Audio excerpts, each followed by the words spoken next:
May the words of my mouth and the meditations of all our hearts be always acceptable to you, O Lord, our rock and our Redeemer.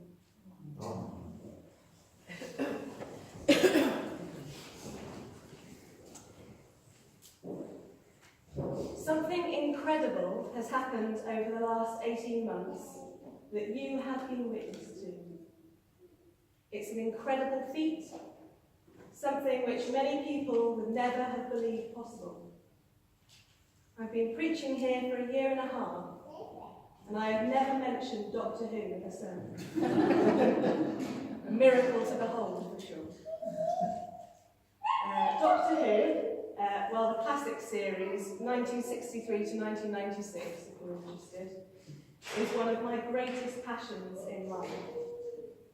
It mixes imaginative science fiction with real humanity.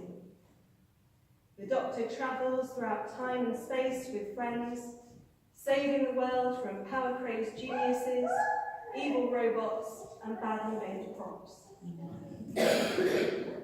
One of the things the classic series has over the new series is a more complex form of storytelling. Each story is told over several episodes, increasing the scope for stories in parallel universes, complicated timelines, and adventures occurring in several realities at once. Advent is a season that speaks to the Doctor Who fan in me.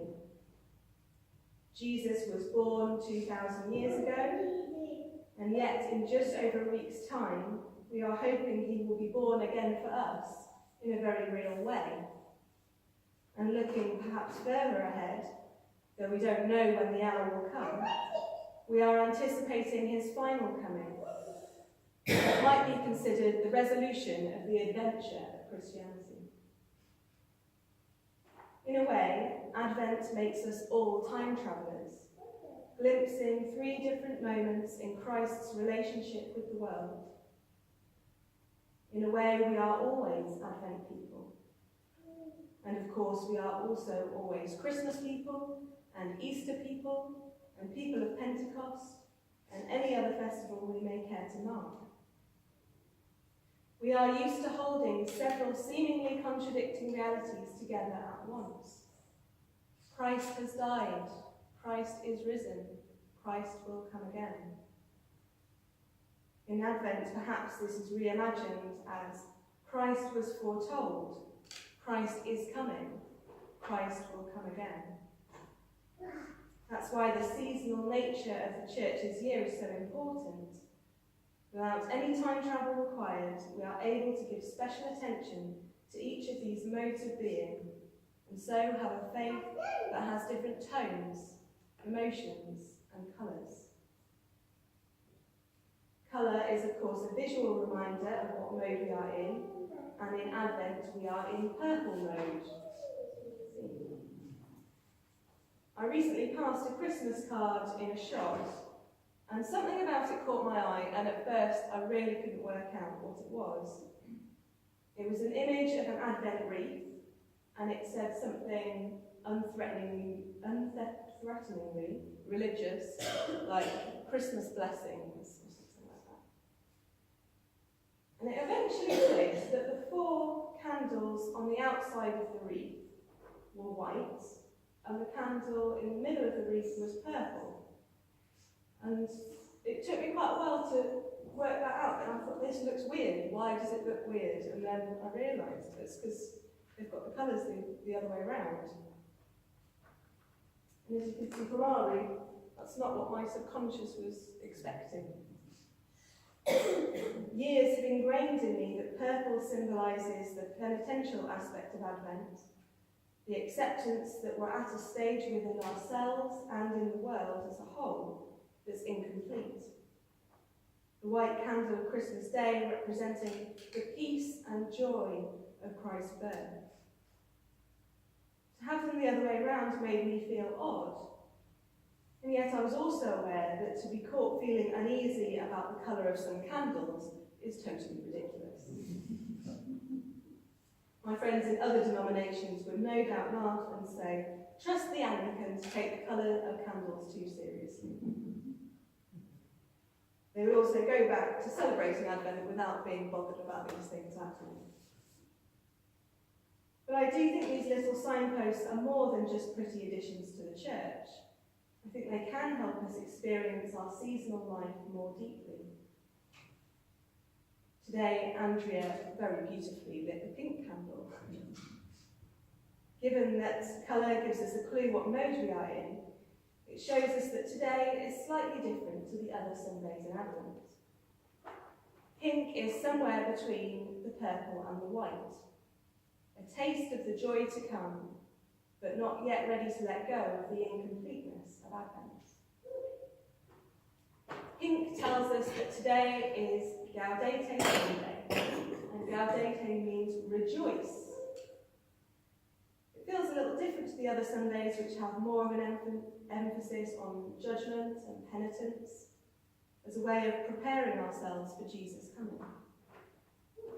Today is a break, a sneak peek into what is to come at Christmas and at the fulfillment of creation. Joy.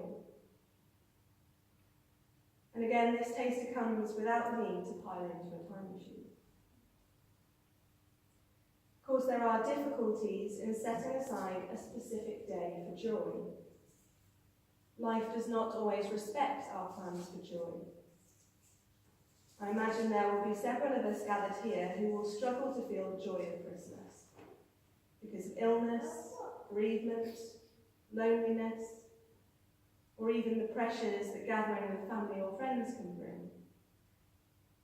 It seems that we should be able to press pause on family feuds, cancer diagnoses, and death.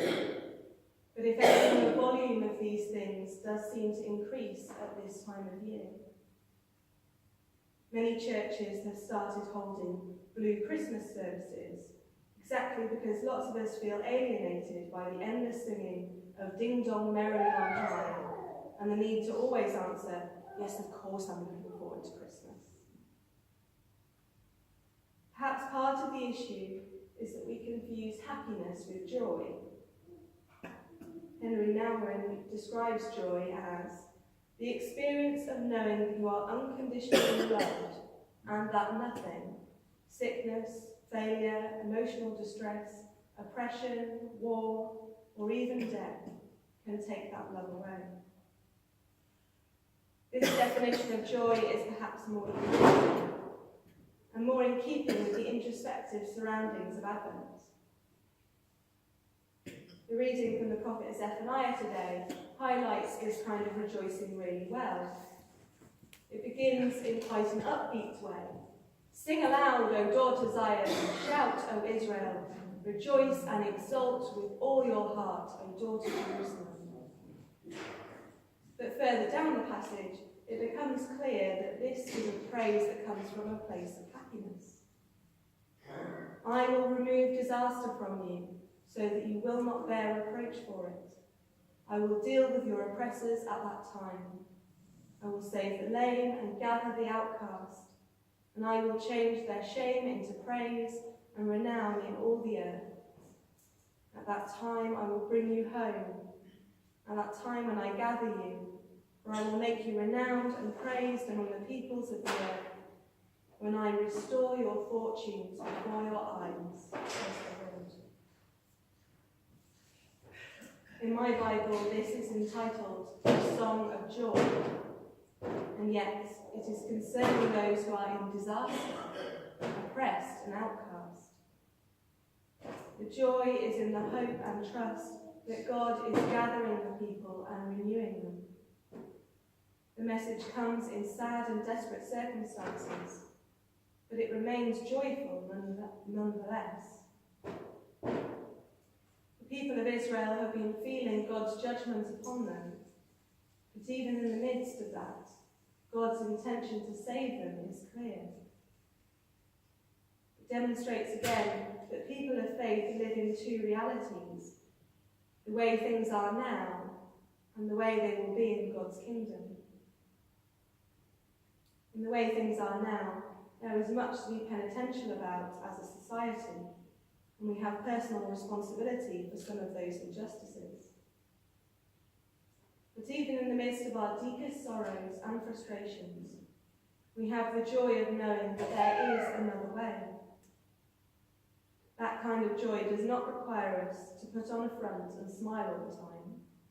And that kind of joy does not mean that we ignore the unfulfilled potential of our world. Rather, that we acknowledge it, but look for God's activity in restoring it. In classic Doctor Who, one of the rules that the Doctor is meant to abide by is to use time travel to observe only, and not to use knowledge of the future to make any changes to the present. My assessment is that this is generally not how things pan out in the programme. I also think there is a lesson for us in this. The language of Advent is generally about watching and waiting. But we are actually called to be much less passive than this. We are called to prepare the way of the Lord. Advent joy sees the world as it is and as it's meant to be, and gives us the strength to actively prepare the way for Christ's kingdom. With our time-travelling faith, we have the confidence to know, as in Zephaniah, all disaster will be gone, oppressors will be dealt with, outcasts will be gathered, and we will be restored. It is up to us to discern how we prepare the way for that sort of kingdom here in Byker and Walker. Yes, Advent is a time for preparation and waiting to celebrate the birth of Jesus. That moment when God dramatically crashes into our world, turning things upside down. But we are also expectantly paving the way for God's kingdom to come and for justice and mercy to become an everlasting reality. I wonder, my fellow time travellers, if in these last days before Christmas, you are able to look at the world in these multiple realities. And when you have done that looking, consider what sort of adventure Jesus calls you to as you wait for him. Amen.